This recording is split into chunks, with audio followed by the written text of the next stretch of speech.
Welcome everyone to this presentation. My name is Shannon Bryan and I'm a librarian at the Belleville Public Library. And this is a partnership today between the Hastings County Historical Society and the Belleville Public Library. Our guest speaker today is Richard Hughes. He's the president of the Hastings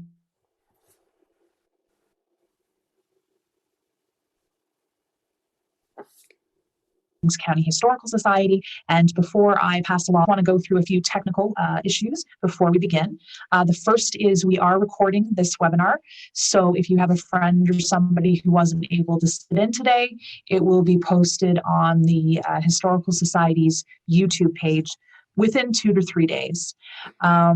Also, if you have any technical issues or if you want to ask any questions of Richard, we're going to save the questions until the very end of the presentation. But you can use the chat feature, which on my screen is on the bottom in the middle, to send your questions, and I will monitor them throughout the presentation. And I think that's it for technical issues. So I'm going to pass this along now to Jim, and he will introduce our speaker. So Jim. Good afternoon. Richard Hughes has served his country and his community for 24 years in the federal government and 18 years at the World Trade Organization in Geneva. He's retired now, and fortunately for us, he lives in Belleville now and has been for the last 6 years president of the Hastings County Historical Society. He's brought his personal gifts of professionalism, efficiency, and commitment to our organization, and for that, we are a better historical society. Richard is going to present to you the amazing, the interesting story, and I don't think it's that well known, of the botanist John Macoun. Ladies and gentlemen, Richard Hughes. Thank you, Jim. Thank you very much, and welcome everyone. Indeed, as Shannon has mentioned, we're so pleased to work in partnership, the Hastings County Historical Society, working in partnership with the Belleville Public Library. And of course, during these Zoom days when we can't hold our public presentations at Maranatha, which we've done for years and enjoyed thoroughly, at least Zoom brings us out into your homes, and if we can't shake hands or greet each other, at least we can watch each other on the screen. So today I'd like to tell you the story of a rather amazing person that I would identify as a local hero. And I really believe, as Jim mentioned, you probably never heard of him. His name was John Macoun. Now, over the history of our communities throughout Quinte, throughout Hastings County, there have been a number of individuals who grew up in our region. Some were born here, some were born in the old countries, and they started generally from rather humble means, and they went on to achieve national and even global impact. Now, in many cases, these people, as I mentioned, are totally unknown here in their own hometowns, and this is simply not right. So their achievements must be held up. They are inspirational, and we believe that everyone, but certainly young people, students, should come to know these people. They are amazing they were clearly brilliant people. They had showed amazing determination and an underlying passion for their subjects that just drove them forward. And this deserves, in my view, to be recognized and to be honored. So, John Macoun, from what I have studied of this man, he fits all of these criteria. So who was he? Well, he was born in 1831 in County Down in Northern Ireland on a family farm. And right from the beginning, he had two overpowering characteristics. One was an insatiable curiosity, and the other a passion for the outdoors and for the natural life. And of course, in the 1830s, 1840s, I suppose this would be quite normal to be surrounded by nature. Now, his father died, sadly, when he was only 6 years old, and that might have contributed to his nature, which biographers of John Macoun has described as being very independent, stubborn, self-righteous, even pompous, and morally superior.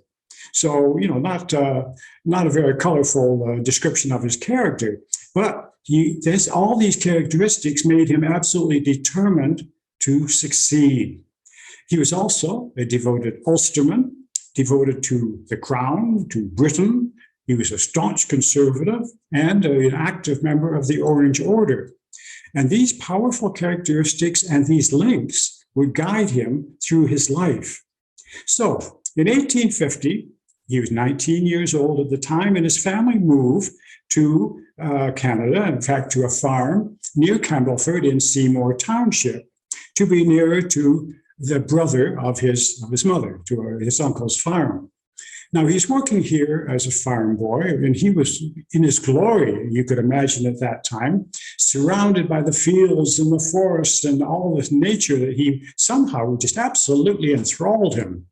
And it would amaze him, as I say, from those beginnings for the rest of his life. But he found, early on, he could never be a farmer. He was not cut out to be a farmer. So he became a school teacher, first in the small country schools, and then in 1860, he secured a post in Belleville.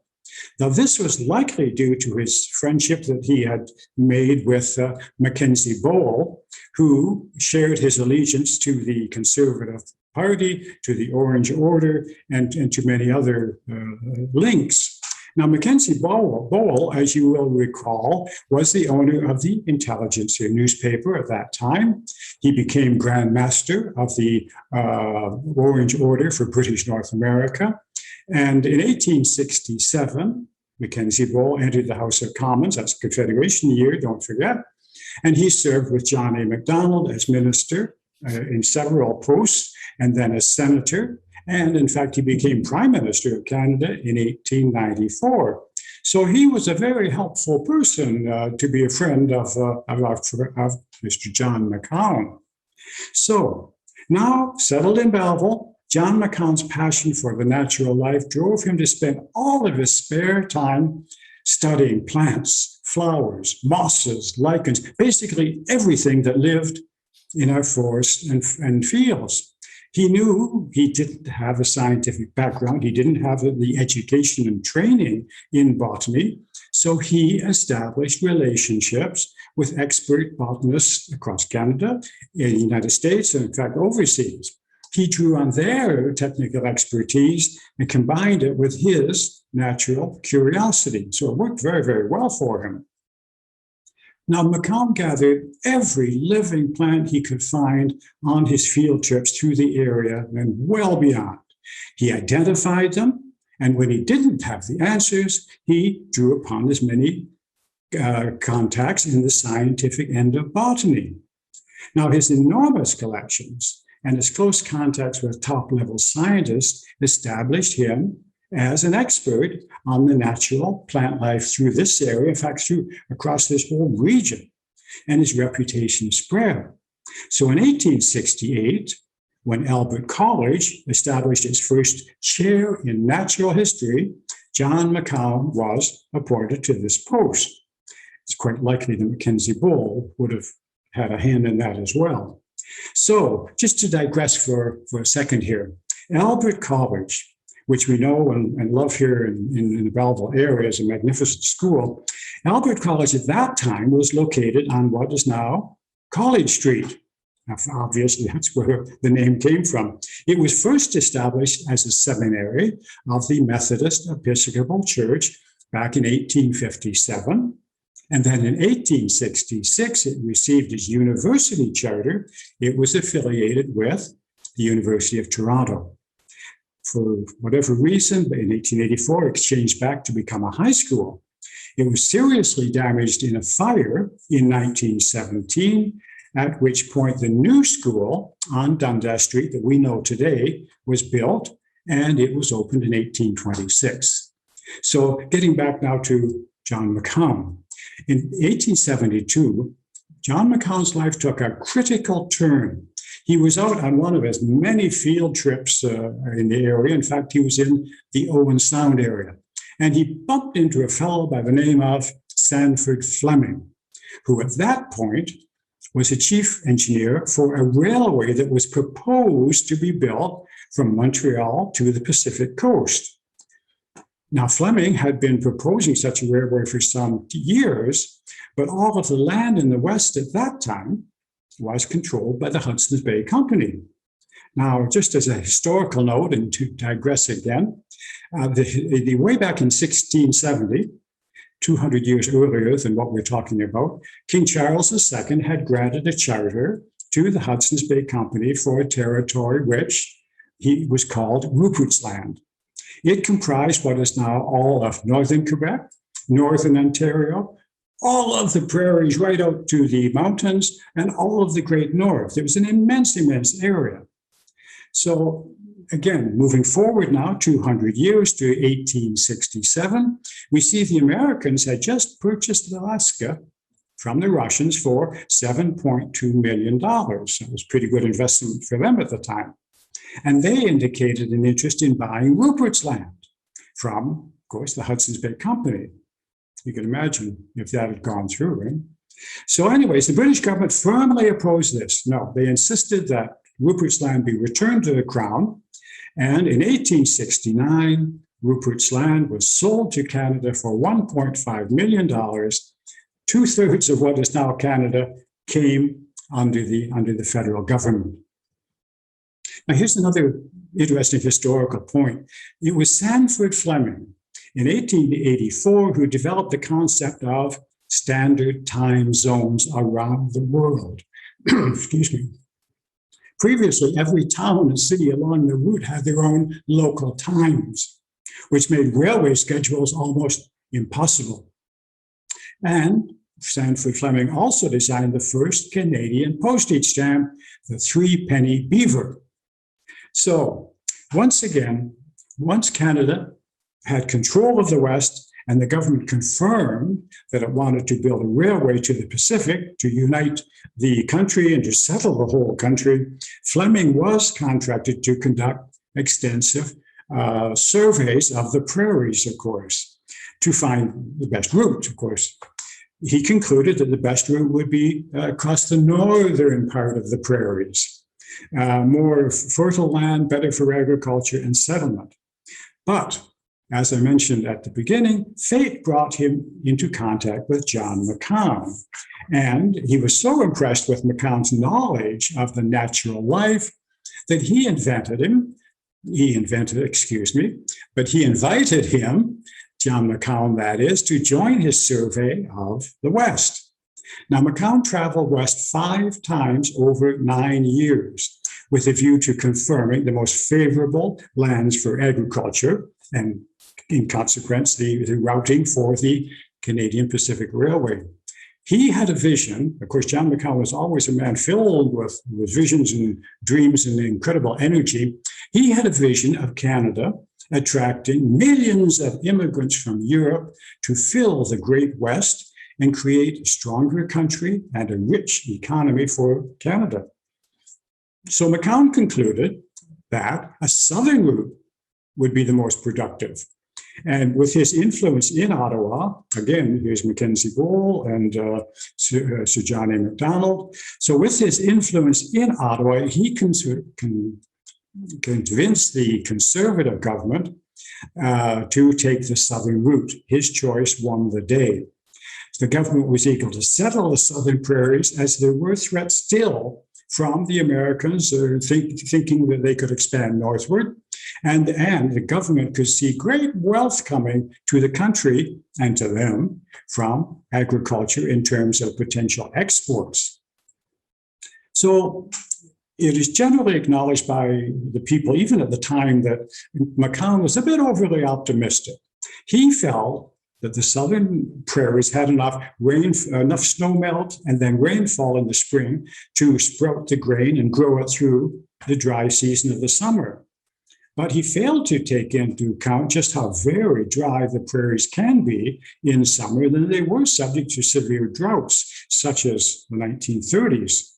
Nevertheless, based largely on his glowing reports, apparently he saw the West as a Garden of Eden. He was quite a man with the words, apparently, and the southern route was adopted.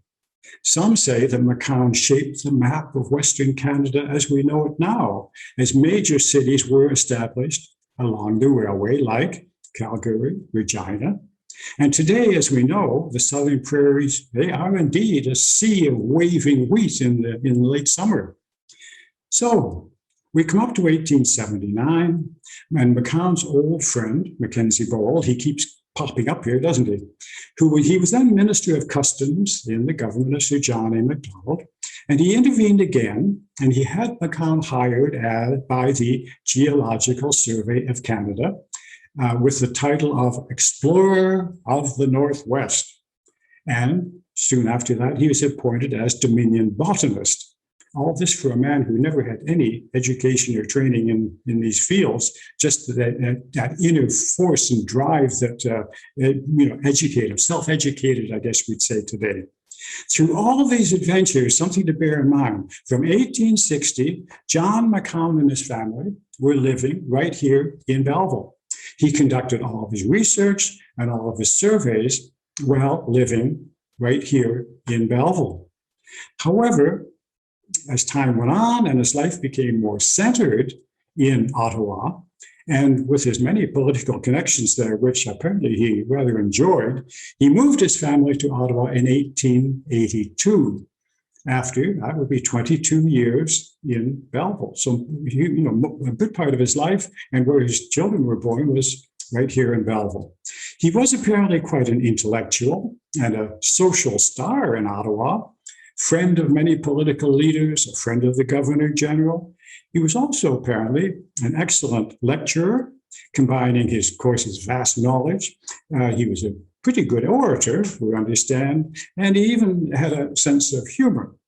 So he became quite well-known, quite popular in Ottawa, but his first love was always out in the forest and the fields, endlessly gathering specimens and preserving them. He never ever, through his whole life, lost that passion, that zeal for getting out in nature and examining everything that grew, from close up, drawing it. He published books about this and a whole range of things. So he collected over 100,000 plant specimens. Even hard to picture, pressing them and collecting them and identifying them and describing them. And he discovered quite a number of specimens on his own. About 48 were actually named for him. There is the Macouns buttercup. Here we have a picture of the Macouns buttercup. Very, very pretty little plant. There was the Macouns gentian, and of course, as I said, 46 other plants that today bear his name. Now, in those early days, when transportation was very difficult, he traveled from Atlantic to Pacific to the far north, gathering his specimens. He was absolutely obsessed over his whole life with collecting plants. He never lost his passion, no matter the discomfort, no matter the time. He traveled endlessly, always searching for new discoveries. So as he got a bit older, John Macoun had a stroke in 1912, which of course limited him considerably. He moved his family to Vancouver Island so he could be closer to his daughter, of course, as many people do. And he continued his research there, even with his limitations, up until he died in 1920. He was originally buried there on Vancouver Island, but in 1921, he was reinterred with his wife closer to his son's grave in Beechwood Cemetery in Ottawa. Although he, had passed by 1920, what's important here is Macoun's work is still very much with us today. The need for safe storage and display of his numerous collections, and I must say he identified 100,000 plants, led to the establishment of the Victoria Memorial Museum in 1911, which became the National Museum of Canada in 1927. Even today, you can find Macoun's collections, which are now part of the National Herbarium of Canada, within the National Museum of Nature in Ottawa. So he's very much with us today, and his work is certainly not lost. So in sum, when John Macoun came to Canada in 1850, it was a massive, unmapped land with whose resources of every kind were largely unknown. His passion for nature, his endless energies, and his drive opened up the whole world of Canada's natural history, which, as I say, remains part of our heritage today. He spent his prime years and carried out some of his greatest accomplishments while living right here in Belleville from 1860 to 1882, a teacher. Apparently he was called the professor at Albert College. Now, the Hastings County Historical Society considers that John Macoun's amazing accomplishments here in Belleville and this whole area should be memorialized. He must be recognized here. Accordingly, we have been working with the Quinte Field Naturalists and with Albert College to create a brass historical plaque, which will be unveiled with full ceremonies next spring in the grounds of Albert College. Now, we're very pleased that this plaque, this brass plaque, will be mounted on a large boulder and set in a garden surrounded by plants, which is, of course, most appropriate in this case. So the next time you're out in the fields or forests and you see the colorful flowers and you see the plants, the trilliums in the springtime, the buttercups, and even the endless dandelions and the persistent weeds, stop. Take a closer look. Appreciate the beauty even of plants like the dandelion, which drive us crazy in the spring. And think of the man who devoted his whole life to Canada's nature and achieved so very, very much that is with us today and is part of our heritage today, and that is John Macoun. Thank you very much. I hope you enjoyed that story of John Macoun, and if there are any questions, I'd be quite happy to answer them. Thank you, Richard. That was awesome. For those of you that came in a bit late today, we are recording this webinar and it will be posted on the Historical Society's YouTube page by the end of the week. So don't worry if you've missed any. If there's any questions that you guys want to ask Richard, you can go ahead and use the chat feature down at the bottom of your screen, and I will pass those on to Richard. In the meantime, I don't think you mentioned it at the beginning, but how did you hear about John Macoun? Like, where did you hear that name, Richard, at the very beginning? Well, actually, the credit for the work of the Historical Society goes to the Quinte Field Naturalists. This is a group that is, by the very definition, very much involved in nature and plants and forests and fields in our area. And they came to us and said, there is this fellow, you know, who had made these magnificent achievements and nobody knows about him. Shouldn't something be done? And as soon as we did some study and come to know him, we said, absolutely, something has to be done. Awesome. I have a question from Anne. She asked, was he self-taught as an illustrator? Would you repeat that question? Sorry, was John self-taught as an illustrator? That's a very good question. I'm not sure about that. I'm not sure because obviously in those days, people did do the drawings, obviously, before photography. I'm not sure. He was self-taught in everything, of course. This is the first of all. I'm not sure if he did all of those drawings, but it would appear that he did. But he was self-taught in everything. To become a elementary school teacher in those days was a rather easy job, if you will. He did have to attend a class for that, I think in Toronto for a short time. But his botany, his knowledge of botany was entirely self-taught. But he was wise enough to link up with the scientists all across the United States, and really all the most famous. And if he couldn't answer questions on a plant, he would go to them, and he really tapped into the whole network of experts. A very, very intelligent fellow. Awesome. That is awesome. Okay. Is there any other questions from anybody else in the group? I'll just wait a moment for people to type any. Here's another one from Anne. Did John collect all through the West while he was surveying?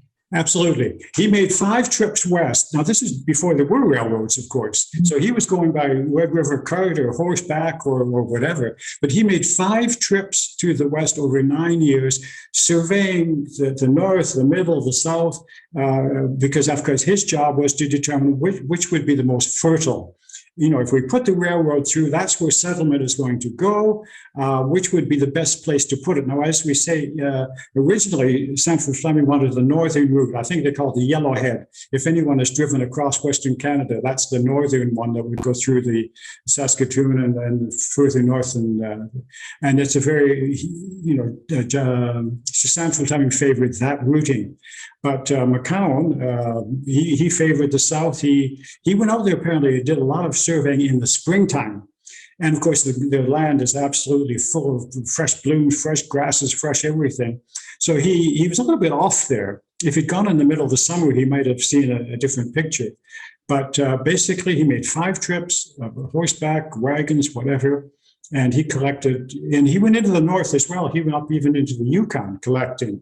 He was always going to new places. He was absolutely passionate about it. Okay, awesome. There's a gentleman named John who has his hand raised. So I'm just going to allow him to talk. Oh, sorry, he's actually typed it. Wonderful. What was Macoun's attitude towards the Indigenous people of the West? Do we know anything about that? Well, that's an interesting question. When the Rupert's Land came back to Canada, I have seen reference that there were 7 treaties signed. It's not as though they just, I don't want to get into any, contentious issues at this point in time, but there were 7 treaties signed with the First Nations in those areas. And I don't know the contents of them, and I don't know if they were completely complied with, but there were 7 treaties signed with the First Nations in the West. So I say it's not as though they just rammed the railroad through and without dealing with the First Nations who were settled there. But I can't say for sure exactly, what the conditions were or what the agreement said. Audrey is asking, could you tell us a bit more about his family, perhaps his wife, number of children, if he's got any descendants, maybe even in the area? Well, that's a very good question. Yes, you're going to catch me on a few of these. He had 4 children. He did a lot of work with his oldest son, who traveled with him and helped him, of course, as he was getting a little bit older. I don't know about descendants. As I say, I haven't traced the family down for this presentation. I was more, trying to get his history together. But that would be, a very worthy topic is to see what happened to the rest of the family. His wife died, I think, just a little bit before him. But they recently brought him back to Ottawa to Beechwood Cemetery. He was interred there with his wife beside his son. So they must have been quite close. Macoun did write his own biography. As we said at the beginning, he was really quite a character for his nature. He was very, very self-confident. He wrote his own autobiography, we'd call it. And if anybody was really keen to read, it's quite an interesting story, and it is available. I believe there's a copy in the Belleville Public Library. I'll have to double check that. Anne has a question again. Did John have any opportunity to travel east of Montreal? That's interesting. The records that I've seen say that he traveled from Atlantic to Pacific. Now, that may be overstated. I've never seen specific records of him traveling, shall we say, east of Montreal. He quite possibly would have, because he traveled constantly. But once he joined with Sir Sanford Fleming, he made 5 trips to the west over 9 years. So he spent a great deal of time in the west and in the north. I don't know even if he went beyond the Rockies. But as I say, he spent he was always moving, but I can't say for sure, no. Okay, all right. Are there any other questions that anyone would like to ask Richard before we close for the day? I'll give you guys another minute if you're typing. Thank you again, Richard. This was a very informative talk. I do appreciate the partnership with the Historical Society. It's been very interesting, and it's kind of nice that, COVID, but they did bring us together a little bit closer. So that's kind of a benefit. Just if I might add, just before we leave, you mentioned COVID, which is the wonderful segue into what I want to say. I did mention that the Hastings County Historical Society, working with the Quinte Field Naturalist, has developed a historical plaque, which was developed in 2020, would you believe, and it was supposed to be, installed, back in the spring of 2020. COVID intervened because when these historical plaques are created, we always have a public unveiling, a ceremony, and the whole event for it, which of course for the last 18 months of COVID has been not possible. So we're aiming at the spring of 2022, being a brass plaque. It's been in storage for 2 years, but it holds up very well. But we will have a full public unveiling, a full public event at Albert College. The school is partnering with us and with Quinte Field Naturalists, and that will be announced, and everybody will be informed of that in due course. Okay, perfect. I just want to also point out the slide that Jerry has up. It has the websites of both the Historical Society and the library. So hopefully we are hoping to do another talk in November. So please check both websites for information on that as we get it. And also for those of you that want to see the this webinar on YouTube, this is how you're going to get to it, YouTube, and then you'll search for Hastings History and then look under their videos. And not only will this talk, but all the other talks that we've done over the past few months are there, so you can watch to your heart's content. So there's no other questions coming, so I'm just going to close it by saying thank you again, Richard. It was great to see you again after the summer, and thank you also to Jerry for the lovely slide presentation that he put together, and Jim for his introduction as well. And so we'll see you again in November, and take care, everybody.